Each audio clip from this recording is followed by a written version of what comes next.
కృష్ణా జిల్లా పామరులోని కూనపురెడ్డి శ్రీహరి ఇంటి ఆవరణలో అచ్చం బాతు ఆకారంలో ఉన్న బొప్పాయి అందరి దృష్టిని ఆకర్షిస్తోంది. శ్రీహరి దంపతులకు మొక్కలపై ఉన్న ఇష్టంతో అనేక రకాల మొక్కలను కుండీల్లో పెంచుతున్నారు.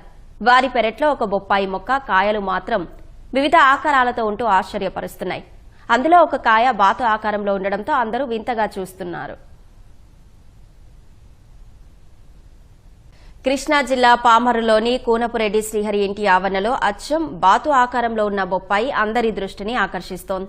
శ్రీహరి దంపతులకు మొక్కలపై ఉన్న ఇష్టంతో అనేక రకాల మొక్కలను కుండీల్లో పెంచుతున్నారు. వారి పెరట్లో ఒక బొప్పాయి మొక్క కాయలు మాత్రం వివిధ ఆకారాలతో ఉంటూ ఆశ్చర్యపరుస్తున్నాయి. అందులో ఒక కాయ బాతు ఆకారంలో ఉండడంతో అందరూ వింతగా చూస్తున్నారు.